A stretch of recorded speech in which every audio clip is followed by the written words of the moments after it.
좀비가 서로 정보를 공유한다면 어떨까요? 단순히 달려드는 것이 아니라 당신이 어디 있는지 이미 알고 움직인다면. 연상호 감독의 신작 군체는 바로 그 질문에서 시작합니다. 11년 만에 돌아온 전지현, 구교환, 지창욱. 지금 바로 확인해 보시죠. 영화는 단도직입적으로 긴장감을 끌어올리는 장면으로 문을 엽니다. 한 컨퍼런스가 열리는 건물, 그 안에 생화학 테러를 예고하는 남자가 등장합니다. 서영철, 구교환이 연기한 이 인물은 강우철 박사 앞에 나타나 정체불명의 액체를 그의 몸에 직접 주입합니다. 순식간에 감염이 시작되고 건물은 혼란에 휩싸이며 외부와 완전히 차단됩니다.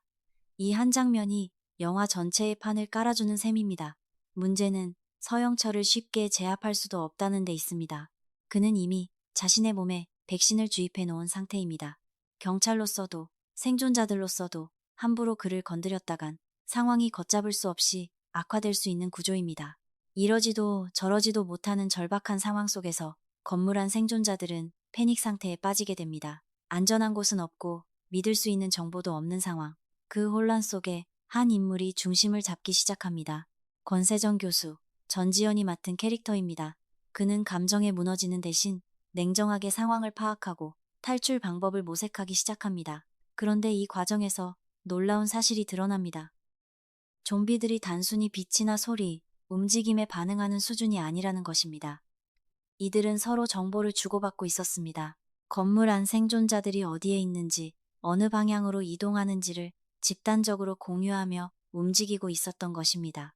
이 설정이 군체를 다른 좀비 영화들과 확실히 구별짓는 지점입니다. 연상호 감독은 좀비를 단순한 괴물이 아닌 정보를 공유하는 하나의 집단 지성체로 재탄생시켰습니다. 이름도 그래서 군체입니다. 군집을 이루는 유기체. 개별적으로는 판단이 흐리고 움직임도 어지럽지만 정보가 모이면 놀라운 집단적 위협이 됩니다. 이 구조가 영화 전체에 걸쳐 서사의 축을 담당하며 긴장감을 유지시켜줍니다. 생존자들이 이 사실을 뒤늦게 파악하게 되면서 영화의 국면이 전환됩니다. 좀비들이 이미 그들의 위치를 파악하고 있다면 기존의 도주 방식은 아무런 의미가 없습니다. 그렇다면 어떻게 해야 할까? 이 질문에 대한 답을 찾아가는 과정이 영화의 중후반부를 채우는데 연상호 감독은 여기서도 기발한 아이디어를 풀어냅니다.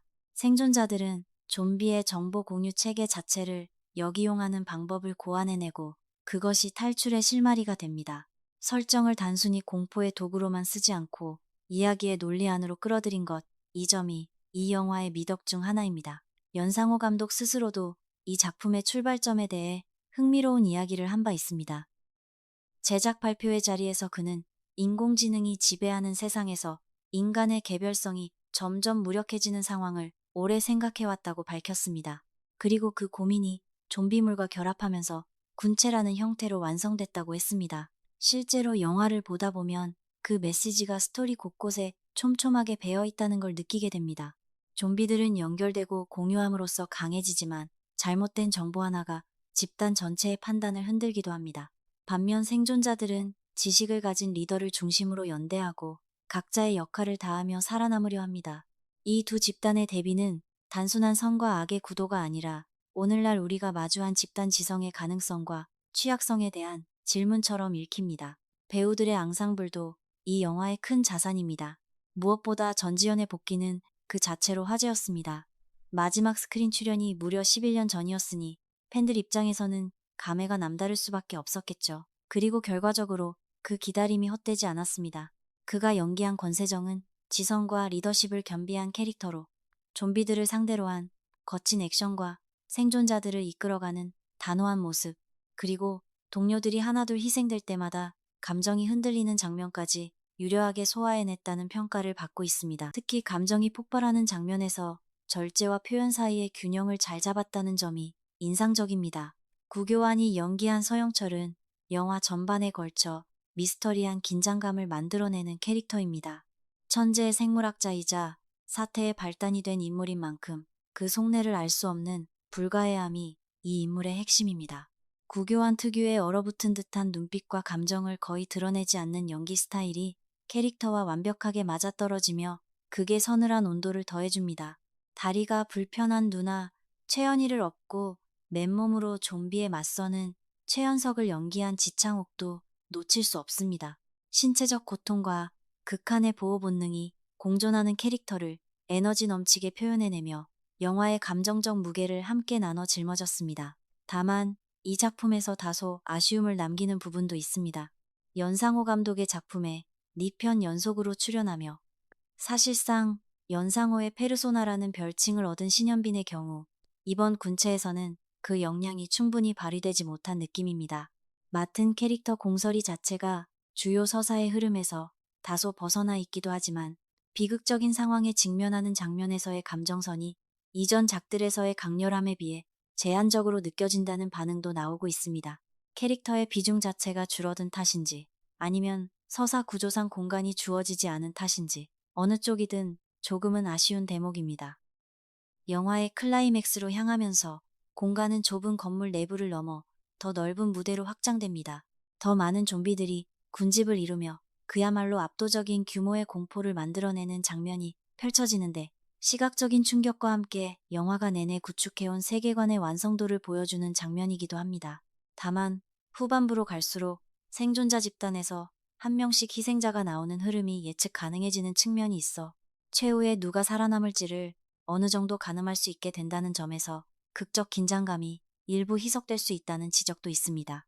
연출적 완성도와 설정의 참신함에 비해 서사의 후반 구조가 다소 정형화된 느낌을 준다는 것이죠. 그럼에도 불구하고 군체가 가진 무게는 결코 가볍지 않습니다. 좀비라는 장르 안에서 새로운 철학적 질문을 끌어들이고 그것을 영화적 언어로 흥미롭게 풀어냈다는 점만으로도 충분히 주목할 만한 작품입니다. 좀비들의 독특한 외형과 기괴하고 예측 불가한 움직임은 보는 내내 눈을 떼기 어렵게 만들며 122분의 러닝타임 내내 스크린 앞에 고정시켜 놓는 힘을 발휘합니다. 이것이야말로 연상호 감독이 여전히 이 장르의 최전선에 서 있다는 증거이기도 합니다. 부산행이 군중 속 인간군상을 담아냈다면, 반도가 폐허 속 생존을 그렸다면, 군체는 정보와 연대, 그리고 집단지성의 양면성을 좀비라는 형식을 빌려 스크린에 풀어낸 작품입니다. 연상호 감독의 필모그래피에서도 한 단계 진화한 시도로 기록될 만한 영화입니다. 영화 군체는 오늘 전국 극장에서 정식 개봉했습니다. 연출에 연상호 감독, 출연에 전지현, 구교환, 지창욱, 신현빈, 김신록, 고수 등이 함께합니다. 이제 한 가지 질문을 드리고 싶습니다. 연상호 감독이 이번 작품에서 담아낸 것처럼 정보를 공유하고 집단으로 움직이는 존재가 더 강력하다는 설정.